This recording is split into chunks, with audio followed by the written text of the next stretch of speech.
Shavua Tov, bem-vindos ao segundo episódio, Perguntas e Respostas, Knesset Israel. Com muita alegria, essa semana recebemos mais perguntas. Não terei tempo de responder todas, que a coisa, Baruch Hashem, está crescendo. Então, se você é a primeira vez que está assistindo, mande suas perguntas para knesset.org.br/live perguntas. Eu vou colocar o link aqui abaixo do vídeo e sejam muito bem-vindos. Façam as suas perguntas e eu farei o possível para responder de acordo com a visão da Torá. Pergunta número 1 dessa semana. Por que o Brit Milá é uma mitzvah que eu estou fazendo no meu filho sem o consentimento dele? Como eu posso cumprir uma mitzvah na pele do terceiro sem a sua prévia autorização? Muito bom, muito boa pergunta. Então vou tentar responder. Primeiramente, o que é a mitzvah do Brit Milá? Nós temos, na verdade, a vida de Abraham descrita na Torá, nosso primeiro patriarca, e depois que ele já atingiu a idade de 99 anos, Deus ordenou a ele fazer um pacto. Esse pacto implicava em cortar o prepúcio da sua carne, e dessa forma Deus diz, esse vai ser o Brit, um pacto em vossa carne. Os seus descendentes devem manter essa mesma tradição. Posteriormente, quando Deus deu a Torá para o povo judeu, ele escreveu claramente o Bayom Hashmini Imol Besar Orlato. E no 8º dia do nascimento de um bebê menino, você deve cortar o prepúcio da sua carne. Essa é a mitzvah da Torá. E essa mitzvah recai sobre o pai. Se a criança cresce e por algum motivo não teve o seu Brit Milá, é responsabilidade, na verdade, da comunidade, e se a comunidade não fez, ele mesmo tem a mitzvah agora sobre si de fazer o Brit Milá. Curiosamente, o exemplo que você trouxe de Brit Milá é uma mitzvah, podemos dizer, das mais populares. Apesar dela ser, talvez até difícil de a gente entender, você pegar uma criança, como você falou, de 8 dias, cortar a pele dela, incrivelmente, diferente de outras mitzvot, que seriam até mais fáceis de serem passadas por tradição, o Brit Milá é algo extremamente popular.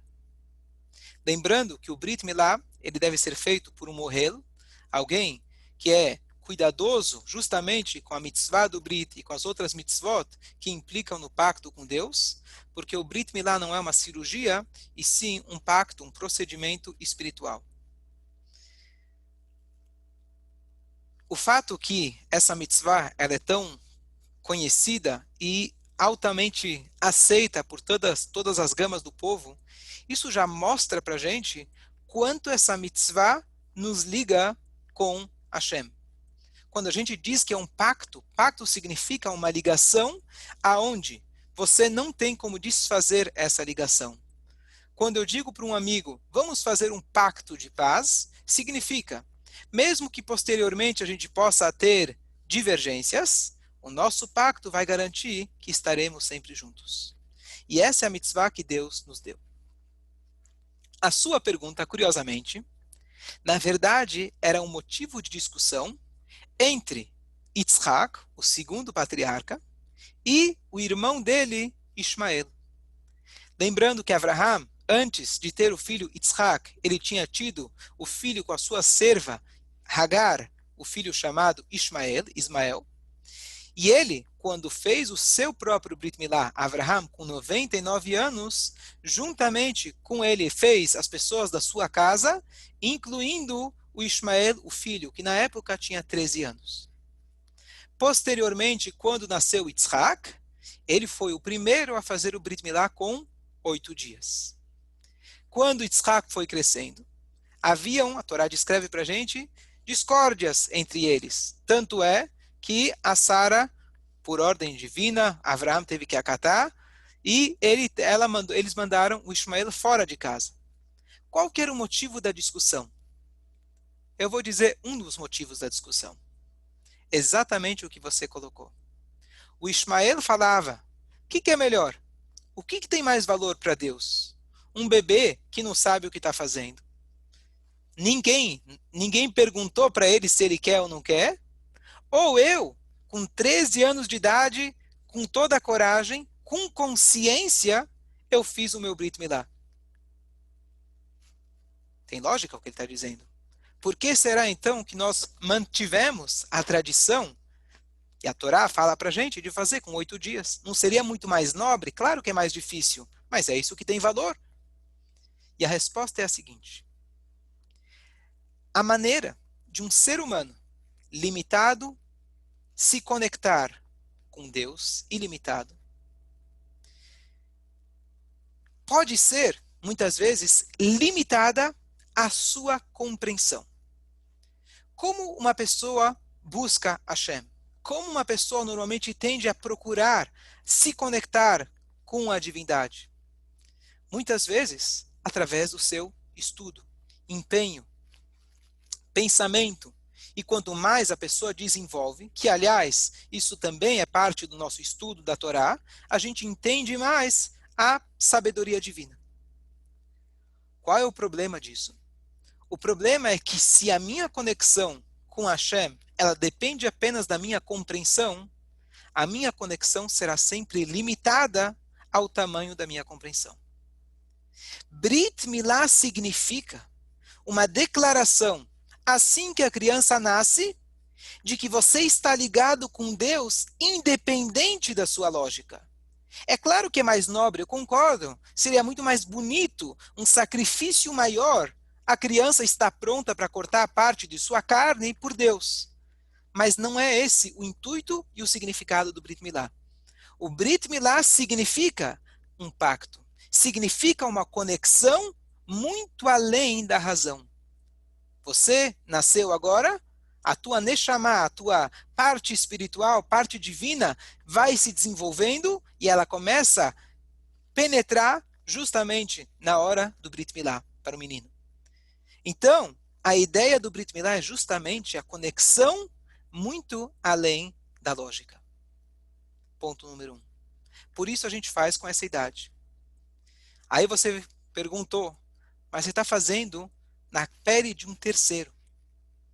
Então aqui eu queria falar um comentário. A Torá foi a primeira que nos deu a obrigação de educar. A visão, às vezes atual, de dizer, bom, eu não vou ensinar meu filho. Quando ele crescer, ele vai fazer as suas escolhas. Será que você não ensina teu filho a não tocar no fogo? Será que você deixa ele brincar na varanda quando não tem uma rede? Deixa ele fazer as opções dele. Claro que você entende que a criança precisa de um direcionamento. O ser humano que não tem um direcionamento, normalmente ele vai crescer e vai estar completamente sem rumo, sem saber o que fazer consigo mesmo.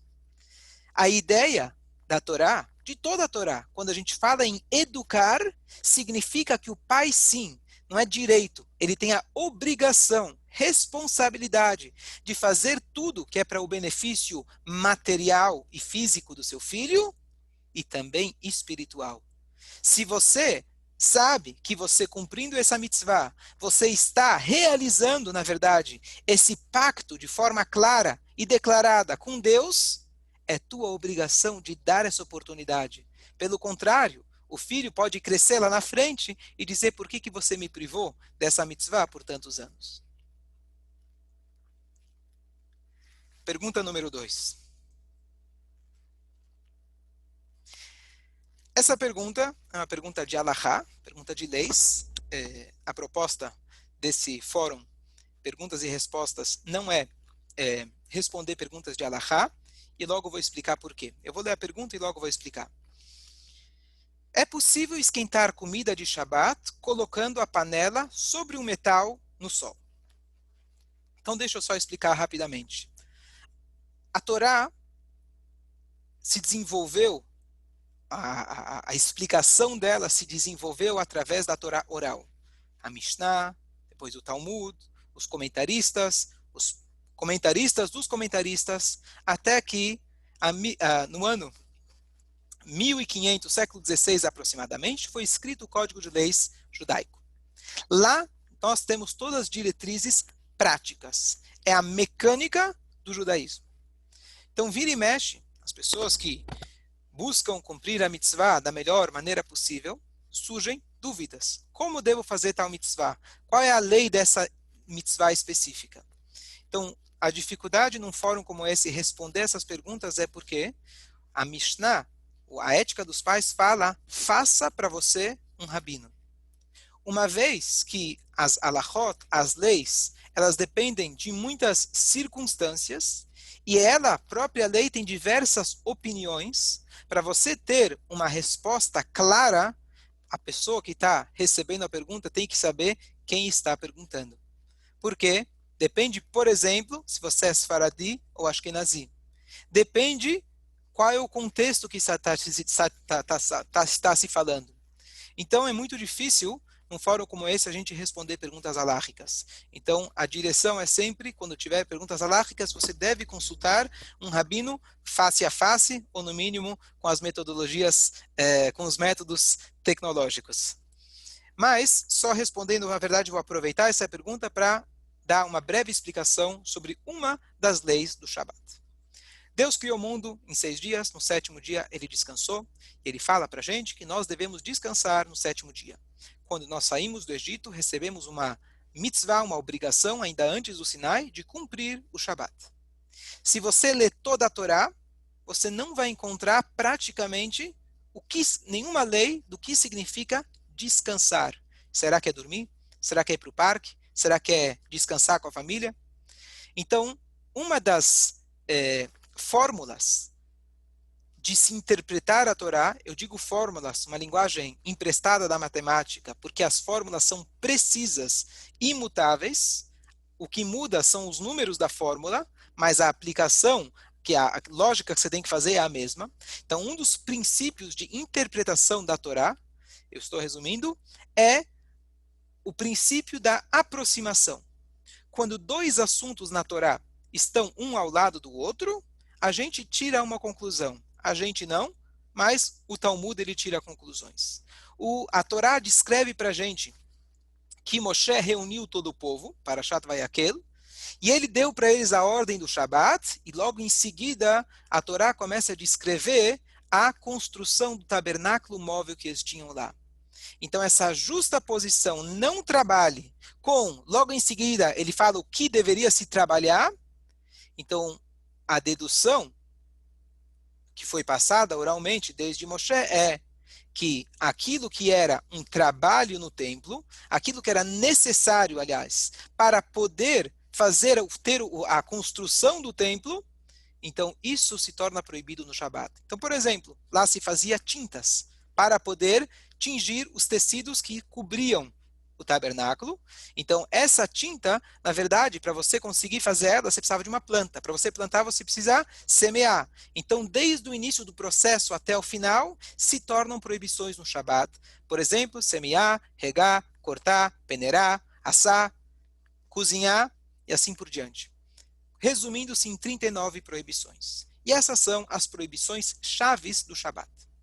Uma das proibições é cozinhar ou assar. Mudar o estado de um alimento ou qualquer outra coisa através do calor do fogo. Então, por isso no Shabat, a gente faz questão de ter a comida pronta diante do Shabat e você coloca a comida em cima de uma chapa quente, pode ser elétrica ou em cima do fogo, ou você tem uma panela que ela vai cozinhando devagar. Não dá para falar todos os detalhes agora. Mas a sua pergunta é, já que eu não posso esquentar no Shabat, por exemplo, um café, um chá, diretamente no fogo, será que eu posso colocar ele no sol? E a resposta vai dizer, bom, quem é que vai fazer um ovo ou um café no sol? Essa pergunta não é tão relevante, mas tem uma pergunta que é muito relevante. Será que eu posso tomar banho com uma água que foi esquentada nas chapas solares? Quando eu tenho um teto solar que ele capta o calor, será que eu posso usufruir daquela água? Então a resposta brevemente é a seguinte. A sua pergunta consta explicitamente na Mishnah de Shabat.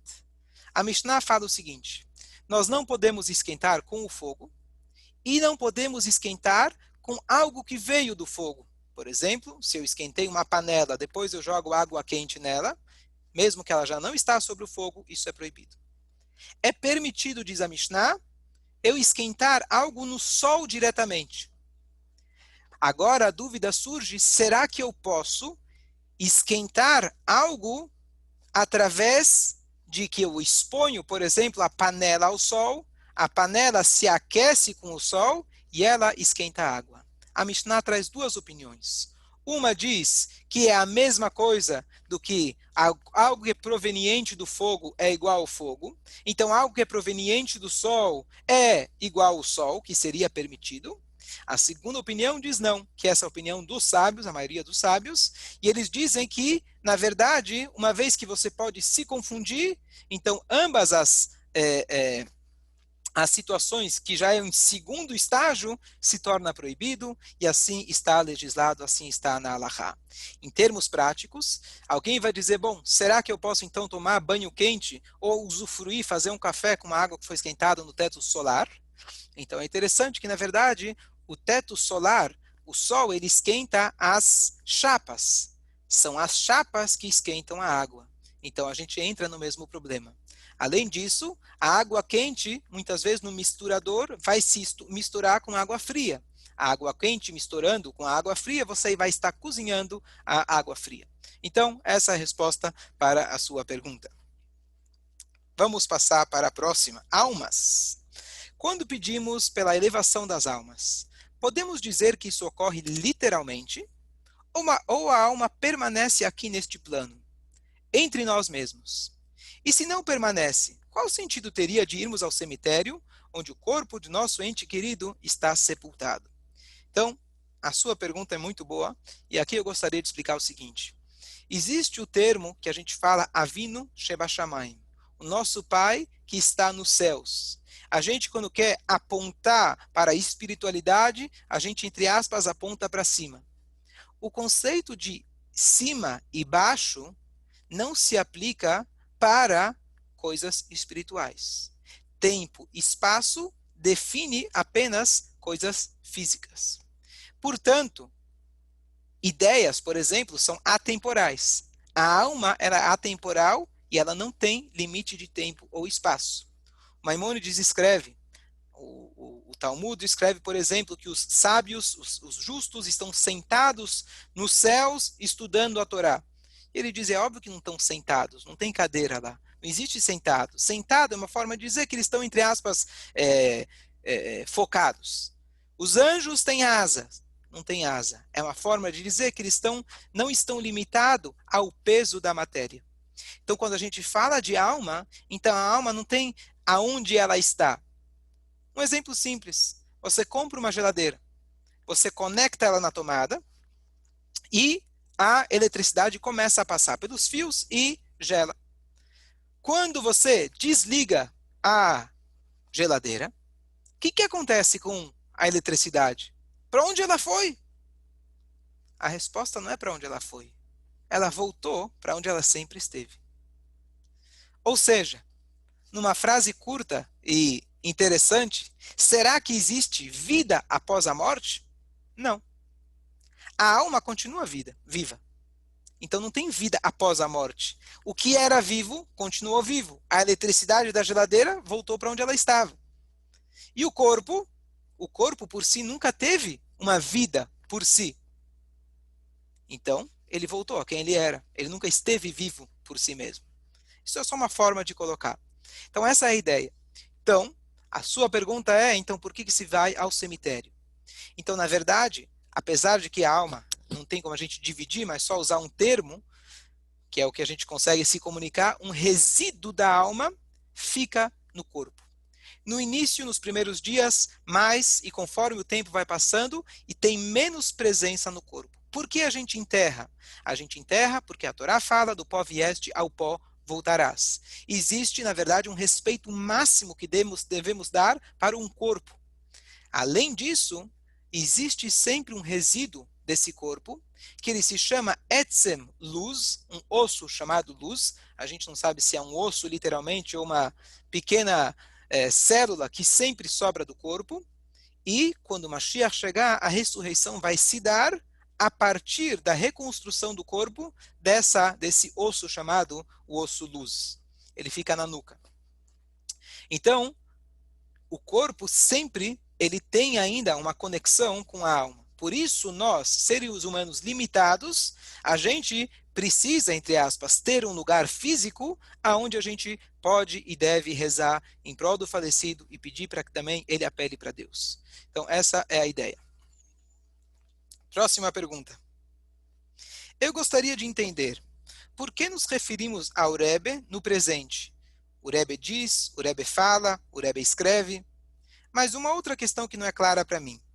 Se quando o Mashiach chegar, o mundo vai se transformar e o ser humano vai se dedicar ao estudo da Torá e ao conhecimento de Deus, ainda que vemos isso de maneira muito forte atualmente, pessoas estudando, inclusive não judeus, nem tudo que sabemos que será na era messiânica acontece hoje. Ao contrário, há muita escuridão. Muitos judeus vivendo na completa escuridão. Muito mal, muito mal.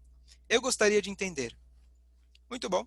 Então, a sua primeira pergunta de falar o Rebbe fala, o Rebbe escreve, isso na verdade é um termo usado para todos os mestres. Se você estuda o Talmud, você diz, Beit Shammai diz, Beit Hillel diz. Você não fala disse. Nós estamos vivendo, porque o legado do Tzadik, o legado dos nossos sábios, eles são a sua vida. Quando hoje nós estudamos o Rashi, o Maimônides, a gente fala deles como se fosse que eles estão aqui na mesa conosco, porque a Torá é viva e atemporal, como a gente falou na pergunta anterior. Então, essa é uma maneira, na verdade, que não é em relação a um sábio ou outro, a gente estuda sempre a Torá no presente e os rabinos estão literalmente presentes conosco. Inclusive, o Talmud diz que quando nós mencionamos um ensinamento de um tzadik que ele já faleceu, no túmulo, os seus lábios se movem. Não sei dizer se isso é literal ou não, mas o que quer dizer, com certeza, a mensagem de que você está dando vida para aqueles ensinamentos. Porque alguém está repetindo, alguém está vivendo, alguém está aprendendo e aplicando esses ensinamentos. Em relação à sua pergunta, Mashiach é uma época de paz, uma época de tranquilidade, uma época de muita divindade presente aqui na Terra. Será que a gente está perto ou longe dessa época? Será, afinal, não parece que o mundo está muito escuro? Brevemente, a resposta é a seguinte. O bem se acumula e o mal se anula. Tudo que é feito para o bem, para construir o mundo, para melhorar esse mundo, se torna eterno. Já aquilo que tem um intuito contrário, ele pode ser muito poderoso, mas ele é pontual, depois ele deixa de existir. Em cada geração tivemos Nabucodonosor, Ahasverosh, Paró, Haman, Hitler e Marshemó, todos eles que quiseram acabar com a gente, e hoje eles estão no Wikipédia. Aonde estamos nós, povo judeu? Criamos o Wikipédia. Então, aquilo que é bom, aquilo que é verdadeiro, continua. Cada ação positiva, ela vai construindo e se acumulando. Então, apesar que às vezes a gente olha ao nosso redor e aos nossos olhos parecem ter tantas coisas negativas, lembremos que a única coisa que perdura é o acúmulo de ações positivas. O final da noite é sempre mais escuro. O momento antes do bebê nascer é o momento mais doloroso. A ideia que nós estamos no último capítulo da história. Uma história é um romance, você tem altos e baixos. Você tem momentos de medo, aflição, curiosidade. O último capítulo, ele tem a função de juntar todos os pontos da história. Na nossa geração, a gente vê isso mais claro do que nunca. Nós temos um acesso incrível a todo tipo de ensinamento de Torá e, ao mesmo tempo, infelizmente, temos muita assimilação. Nós temos pessoas que dedicam grande parte da sua fortuna, inclusive não judeus, para fazer daqui um mundo melhor, e temos pessoas, ao mesmo tempo, que elas querem destruir o mundo inteiro. Então, esses opostos é o que mostram para a gente que nós estamos realmente concluindo esse livro. E esse livro vai se concluir com o beijo final entre os céus e a terra, e a gente espera que seja em breve. Próxima pergunta. Tzedakah. A pergunta é, o que é melhor ou mais importante? Você tem 100 reais e você dá 10 reais para 10 pessoas, um real para 100 pessoas ou 100 reais para uma pessoa?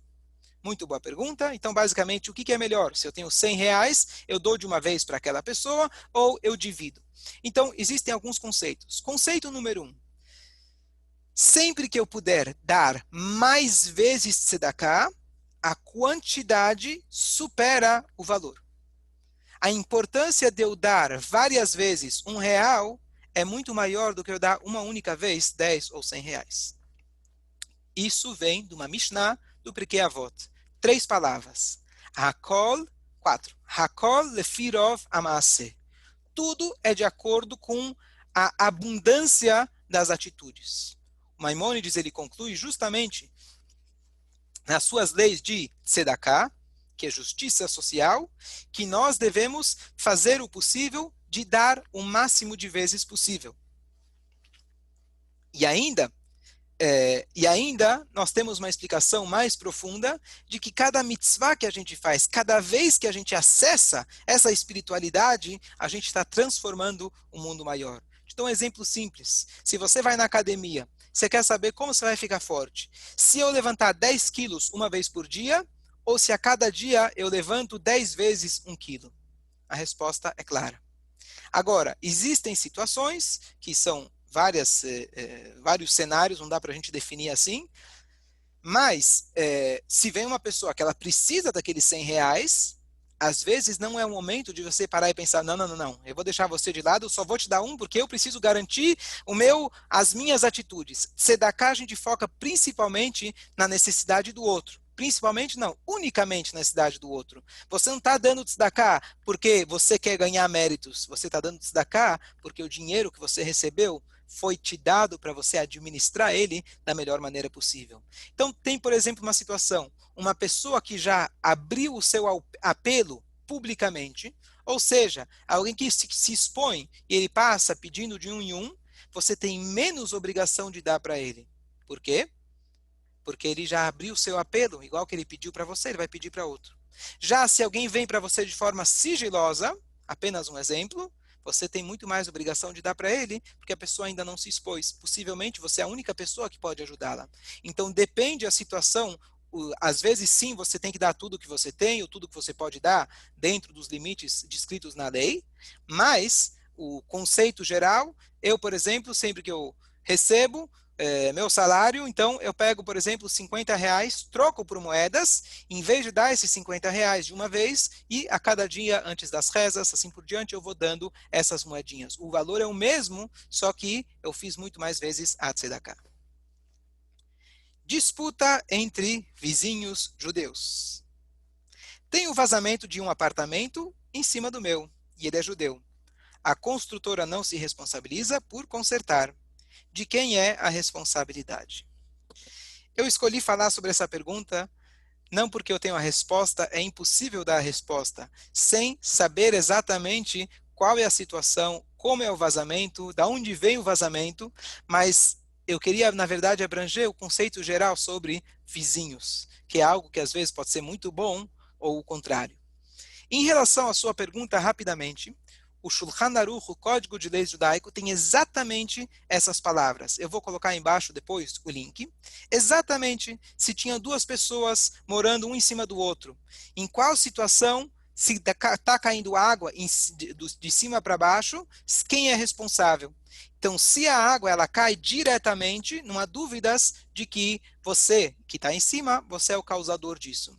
Já se você tem algo que se chamava ma'azivá, que na época era algum tipo de cano que ele absorvia um pouco da água, e quem estava embaixo recebia apenas indiretamente do que estava em cima, então o de cima não teria responsabilidade. Porém, a mesma lei descreve alguns cenários que seriam diferentes, porque aqui, inclusive, está descrevendo uma realidade antiga. Então, para você conseguir resolver, quando você tem uma disputa, fico muito feliz que você perguntou, mais você precisa ir cara a cara para um rabino e pedir para ele te orientar e te dizer quem seria o responsável. E esperamos que o outro venha junto e acate com as regras. Mas, já que você falou disso, nós temos uma frase no Pirkei Avot, a Ética dos Pais, que eu venho mencionando. 5 sábios começam a discutir quais são as coisas mais importantes de se ter. Por exemplo, um bom amigo. E uma das coisas trazidas lá, uma das opiniões é um bom vizinho. Ter um bom vizinho é uma grande bênção. Ter um mau vizinho é algo muito ruim. Por quê? Porque você está de dia, você está de noite. É o tempo todo. E a lição, inclusive, do Pirkei Avot é: seja você o bom vizinho. Então, nós devemos procurar isso todo dia de manhã. A gente tem uma brachá, onde a gente pede para a gente que Deus nos afaste de um mau vizinho. Então, isso é uma brachá que tem que ser feita com kavaná, e tudo começa da gente. Eu vou dar um exemplo que aconteceu comigo, eu acho que outros podem, de alguma maneira, aplicar isso. Eu lembro que uma vez, numa casa antiga que eu morava, o vizinho de baixo, Baruch Hashem, com crianças brincando, vira e mexe e reclamava. De vez em quando até pegava a vassoura e batia em cima. E eu fiquei pensando, né, eu não quero brigar e coitado, né, eu sei que não é fácil, mas tem coisas que são inevitáveis. Eu tentava, a gente tem um tapete e tudo, mas ainda com certeza incomodava. Eu decidi mudar a maneira o approach. Eu fui um belo dia lá e dei para ele um presente. Não dei um bolo e fui com as crianças. E fiz questão de mostrar para os meus filhos, olha, esse é o senhor que mora aqui embaixo, vamos ter consideração. Nunca tive mais problema com ele. Então a gente tem que fazer de uma forma positiva, da gente tentar se tornar um bom vizinho, dar o exemplo, que Bezrat Hashem você tenha apenas bons vizinhos. Vamos passar para a última pergunta de hoje. Tshuvá. Qual conselho o senhor dá aos Balei Tshuvá? Significa alguém que começou sozinho a praticar as leis da Torá. Então, qual conselho o senhor dá aos Balei Tshuvá que não conseguiram ficar independentes de pais hereges, que não admitem ter um filho cumprindo a Halachá, a lei judaica, ou estudando Torá de jeito nenhum? Eu vou ter que discordar com você claramente. Embaixo, eu vou colocar um link de um vídeo aonde um casal, aparentemente praticante, passa na frente do Rebbe e esse homem, ele vira e fala: Rebbe, eu preciso dar uma bênção para o meu irmão, que ele está muito distante da Torá. O Rebbe vira e fala para ele: você tem que dizer para o teu irmão que ele não está distante. Ele não está distante porque ele é filho de Avraham, Yitzhak e Yaakov. Primeira coisa, você tem que, sinto lhe dizer, mas parar e repensar de como você pode olhar para os seus pais, que são as pessoas que te trouxeram para esse mundo, são os sócios na sua criação com Deus. E eles, na verdade, você tem uma mitzvah enorme de honrá-los, você começar a enxergá-los como o contrário de hereges. Se você é Yehudi, eles são Yehudim, você veio deles, lembre-se de que eles são Yehudim. A partir do momento que você enxergar eles, que todo o povo de Israel, maminim, bnei maminim, são crentes, essa é a primeira dica que eu tenho para te dar para o relacionamento melhorar. Em forma prática, a Halachá, a lei judaica, fala de uma dedução textual da Torá, onde a Torá fala: honre seu pai e sua mãe, eu sou Deus. Ou seja, se o seu pai e a sua mãe mandam você fazer algo que não está de acordo com a Torá, Deus conclui a frase dizendo: eu sou Deus. Mas quando a gente olha a Halachá e vê a Torá, nós temos que ter aquilo que se chama o bom senso, de como aplicar isso. Você vai dizer: bom, vou chegar em casa, então faço o que eu quero e pronto, estou com Deus. Não encare que você e Deus estão de um lado da balança e seus pais estão do outro lado da balança. Foi Deus quem te colocou nessa casa e Ele escolheu que você tivesse esses pais. Tenho certeza que a missão que Ele te deu é muito grande, é muito difícil, mas você é capaz de fazer. Para te dar uma orientação mais específica, como lidar com essa situação, então você precisa de fato consultar alguém com experiência, alguém que vai conseguir te ajudar e te guiar para que você tenha harmonia. Saiba que toda a Torá foi dada para trazer paz no mundo. Se a Torá não está trazendo paz, sinal que você não está fazendo Torá. Possivelmente, você está apenas expressando o seu orgulho através das leis da Torá. Então é muito importante você ser compreensível. Não estou dizendo para você abrir mão de nenhuma lei da Torá, mas tenho certeza, uma coisa muito importante, quando seus pais verem que você, quando começou a estudar a Torá, você se tornou um filho melhor, você se tornou uma pessoa mais educada, mais compreensiva, mais dedicada, eu tenho certeza que as partes da Torá que são um pouco mais difíceis de praticar, no mínimo, eles vão respeitar. E eles vão perceber o quanto a Torá te enriqueceu. Então, além de investir no kasher e no Shabat e na Torá, juntamente vocês têm uma obrigação dupla, tripla, 10.000 vezes mais de se trabalhar no seu caráter. Então, lembre-se, seus pais são filhos de Abraham, Yitzhak e Yaakov.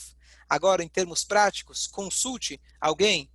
Se quiser, estou à disposição, mas consulte alguém que é próximo de você para entender a dinâmica familiar e pensar em ideias práticas e simples para que você possa manter o kasher, apesar dessas condições.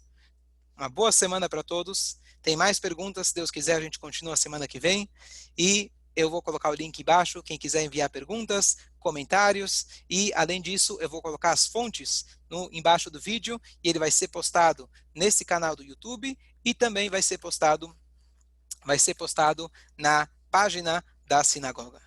Uma boa semana, tudo de bom. E, se Deus quiser, que a gente encontre só com alegrias e coisas boas.